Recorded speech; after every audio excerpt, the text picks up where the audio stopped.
Welcome back to an episode of Voices of the Past. Today's episode is about a group that you may not have heard much about, but their story matters. The Uyghurs of China. The Uyghurs are a mostly Muslim ethnic group from Xinjiang, a region in northwest China.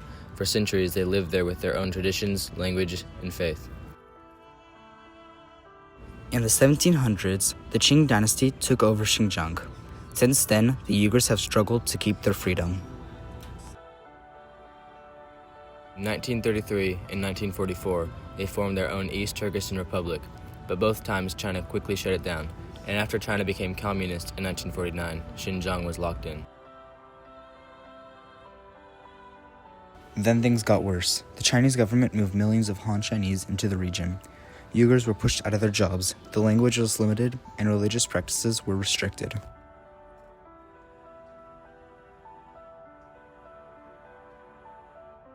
Uyghurs felt like they were losing their land and their identity. There were protests and tensions, and then, in 2017, things took a darker turn.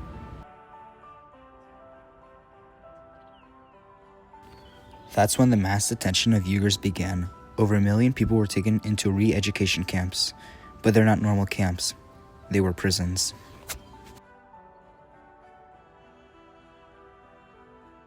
Survivors say they were forced to learn Chinese, repeat government slogans, and give up their faith. Many were abused, some were sterilized against their will.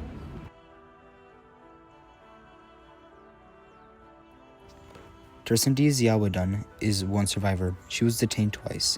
After being released for health reasons, she made it to the US and now fights for justice.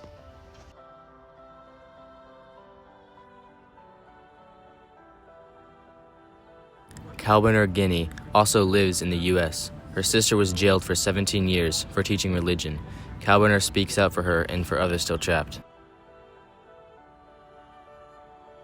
Then there's Dilyar Zapedin.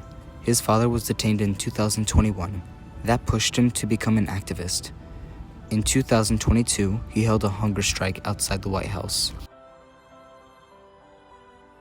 They all spoke at a recent event moderated by Alfadar Eltaber, president of the Uyghur American Association.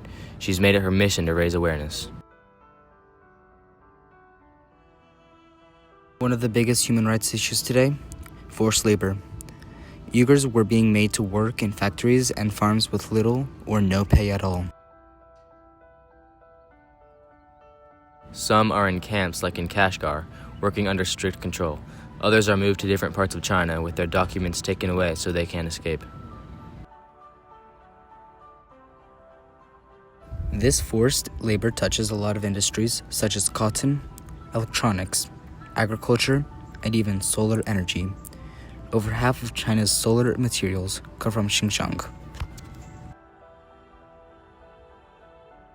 And it's not just labor. Uyghur culture itself is under attack. Mosques are demolished, religious texts are banned, children are separated from families and put into state-run boarding schools.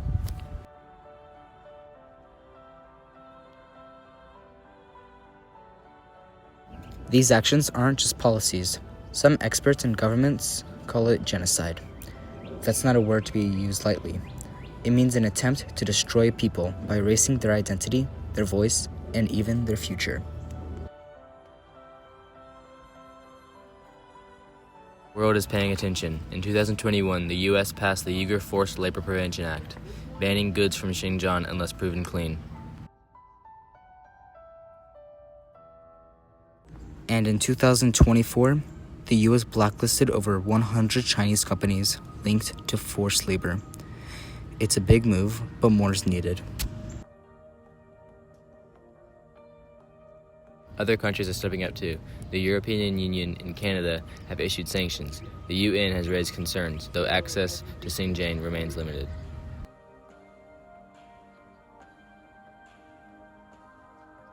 Uyghur activists say silence is part of the problem. Many feel abandoned. They ask, if not now, when? If not us, who? So what can we do? Learn, share, support Uyghur organizations. Ask companies where their products come from. The Uyghurs are still fighting through fear, loss, and silence. But people like Tersindi, Kalbaner, and Dilyar are using their voices. We should listen. Their past is painful, but their future depends on what the world does now. Thanks for joining us in Voices of the Past. Until next time. Thank you for watching and have a great rest of your day.